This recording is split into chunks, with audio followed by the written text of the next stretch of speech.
நீங்கள் பார்த்துக் கொண்டிருப்பது உங்கள் விஜய். இந்த டாப் 30 வர்றதுக்குள்ளே நாங்கள் ரொம்ப கஷ்டப்பட்டு வந்திருக்கிறோம். பாடும்போது நான் தென்றல் காற்று பாட்டு இது எடுத்தோம். எத்தனையோ பாடின பாட்டுங்களாம் இருக்குது, அதெல்லாம் எடுத்துருக்கலாம். சரி, ஒரு சேலஞ்சுக்காக இது எடுத்தோம். பார்ப்போம் கடவுள் எப்படி விடுறாரு அப்படின்னு.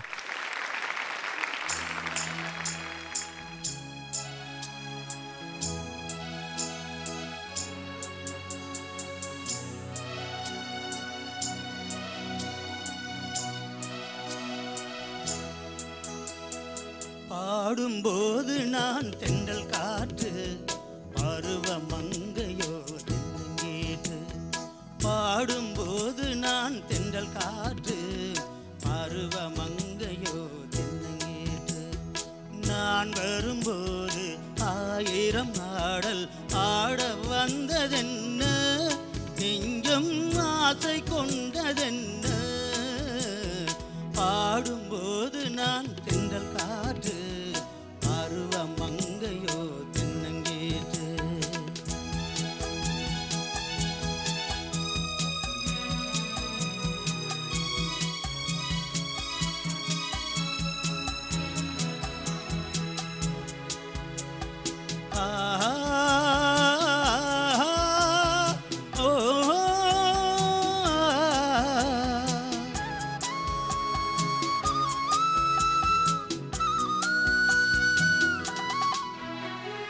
எல்லைகள் இல்லா உலகம் என் இதயமும் அது போல் உலவும். எல்லைகள் இல்லா உலகம் என் இதயமும் அது போல் உலவும். புதுமை உலகம் மலரும், நல்ல பொழுதாய் யாருக்கும் புலரும். புதுமை உலகம் மலரும், நல்ல பொழுதாய் யாருக்கும் புலரும். யாரும் வாழ பாடும் காற்றும் நானும் ஒன்று தானே, என்ப நாளும் என்று தானே. பாடும்போது நான் தென்றல் காற்று பருவ மங்கையோ தென்னங்கேற்று. நான் வரும்போது 1000 ஆடல் ஆட வந்ததென்ன, எங்கும் ஆசை கொண்டதென்ன. பாடும்போது நான் தென்றல் காற்று பருவ மங்கையோ தென்னங்கேற்று.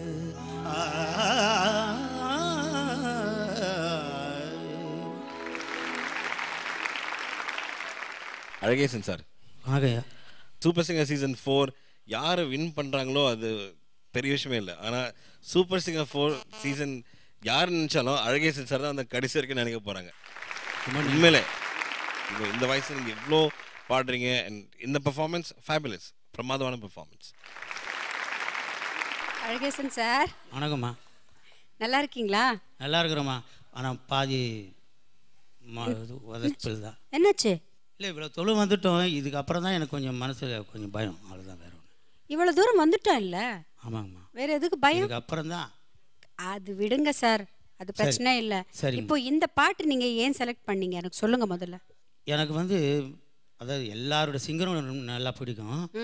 அவர் எஸ்பிபி சாருடைய சின்ன வயசு பாட்டுங்க, அது கிட்டத்தட்ட அவருக்கு ஒரு 25-30 வயசுக்குள்ள இருக்கிற பாட்டுங்க எனக்கு ரொம்ப பிடிக்கும். இந்த பௌர்ணமி நிலவில் தொடுவதென்ன தென்றலோ மலர்களோ, அந்த மாதிரி ஒரு உடையாத ஒரு குரல்.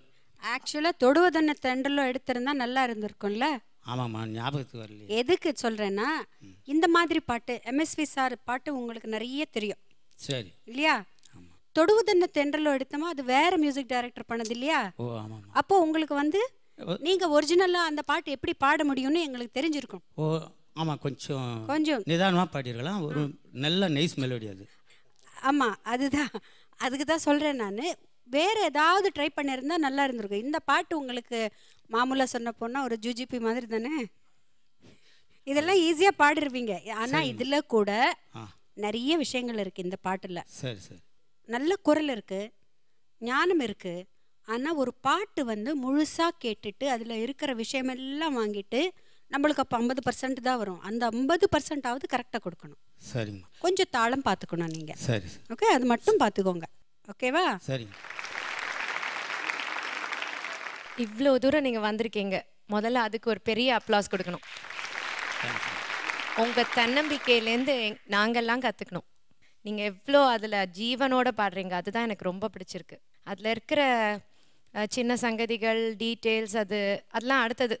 நீங்கள் ரசித்து அந்த பாட்டுக்குள்ளே ஒரு உயிரோட்டம் கொடுக்குறீங்கல்ல, அது எனக்கு ரொம்ப பிடிச்சிருக்கு. உங்கள் குரலில் அது ஒரு நேச்சுரலாக ஒரு பில்டின் உயிரோட்டம் இருக்குது. அதுதான் டக்குன்னு எல்லாருக்கும் அது அப்படியே மனசில் பாயறது.